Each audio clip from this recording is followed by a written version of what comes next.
Hi, everyone. I wanted to focus on, thanks for joining. I wanted to focus on 10 key takeaways from the Blog Elevated Conference that we experienced this past weekend. And I'm so excited because it was one of the most amazing experiences that we are fortunate to have every year. And so, again, 10 takeaways, but let me introduce myself.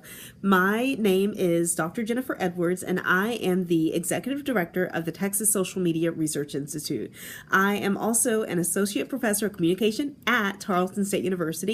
And I'm so excited and fortunate to work with so many amazing students at Tarleton State University. And so we traveled, myself and two other board members, traveled with two students to the Embassy Suites, which was hosting the Blog Elevated Conference. And so these are 10 very key takeaways for bloggers. And also, if you have a chance, please swipe to the left to invite other people to view today's Periscope. So the first takeaway is there is always a niche for you. No matter what you're doing, even if you are a knitter, there is always a niche for you. I spoke with bloggers who knit baby clothes, who knit hats, things of that nature, and they have a blog celebrating their craft. I've also been very fortunate this past weekend to meet with so many amazing book bloggers, librarian bloggers, mommy bloggers, bloggers who focus on math, and so amazing individuals, both men and women, and other individuals who just really focus on blogging, and blogging is their passion. So number one, there is a niche for you. No matter what you do, there is a niche for you. Number two, make sure that you define your niche to figure out exactly what your niche is. So if you were tasked to explain your blog in under a minute, could you do it? And so that was a challenge that I was presented with last year. Could I actually explain my blogs in under a minute? And so right now, I can definitely say that I can do that. For example, with my Millennial Professor blog, Millennial Professor is a millennial-focused blog focused on academic blogging as well as the millennial experience. And so that's what I do in a nutshell. Also, so that's define your niche, number two. Number three is form groups. Facebook groups are amazing. I remember a few years ago, my husband actually stated, Facebook is going to die pretty soon. No one's using Facebook. And now with the communities and the groups that are formed on Facebook, it is absolutely amazing. So join a Facebook group, and you can always search for Facebook groups.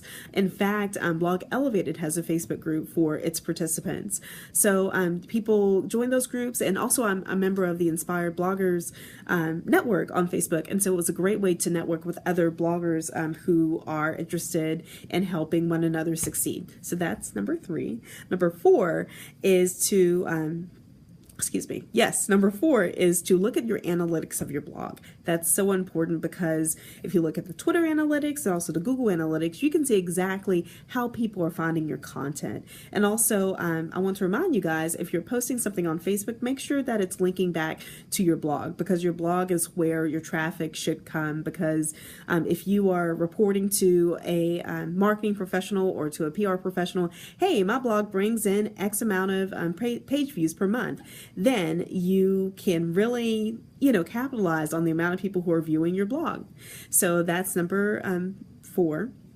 Number five is have a mission and vision for your blog. A lot of people, including myself, about 9 years ago, started a blog without having a particular mission. And so form a mission and vision for your blog and write those down. And also figure out goals for your blog, things that you would like to achieve through writing on your blog and having these amazing experiences. Number six was really life-changing for me. I had the pleasure of moderating an ebook workshop, and the individual who presented that workshop was amazing. She publishes, she works with publishing houses, but she also alluded to self-publishing as well. And so she just stated how lucrative the ebook industry can be for bloggers and for individuals. So if you focus on square foot gardening, or if you focus on, like I'm planning you guys keep me accountable. By December, I plan to release an ebook. So that is my goal by December the 31st. So before 2016 rolls around, I plan to release an ebook. Okay, number 7 is to really focus on your digital legacy.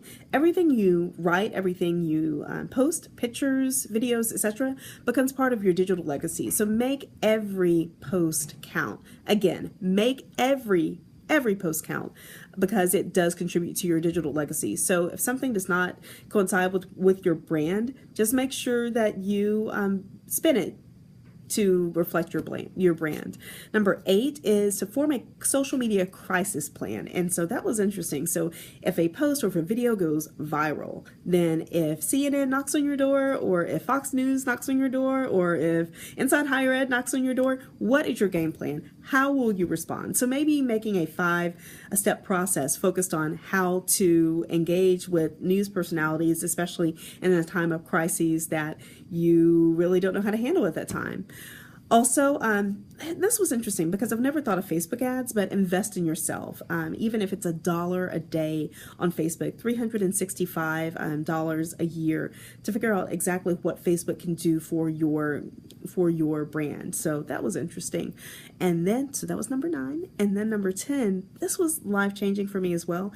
Make sure your platform coincides with your target audience. And so that's so interesting because everyone says, oh, I use 5 different social media platforms to really get my message out there. And that's great. But if your target demographic is, say if it's teenagers, if you are focused on like a teenage-based, yes, think like a brand, publisher, or business, because you are a brand. So to make sure that your profile or your platform coincides with your target audience. So if your target audience consists of men, maybe, I hate to say it, maybe Pinterest is not the place that you should focus a bulk of your energy. However, you could perhaps focus on Twitter, and then look at those analytics, especially on oh goodness, I'm forgetting the name right now, but it's not Nielsen, but it's oh goodness, I'll have to post that unless it's men's fashion, ties, etc. It's not Nielsen research, but I'll post a link a little bit later focused on how to look at how each gender is utilizing different social media platforms. So very interesting and very life-changing. And also, I know that it's great, and we have if this then that. Yes, Pew Internet Research. Thank you. We have a tendency to link our Twitter posts to our Facebook posts. Everything should just go back to that blog. And so I plan this afternoon to unlink my Facebook from my Twitter, because they're 2 different audiences. Twitter is mostly external, getting new partnerships, and then Facebook is mostly focused on honing those existing partnerships. So interesting. So 10 facts, and I won't bore you going over these again, but I had to do the scope before I went home, because it's an amazing conference. And if you have a chance to go to Blog Elevated, we don't know where it will be next year, but it is amazing. So feel free to follow me at drjtedwards, and I will scope with you soon. Let me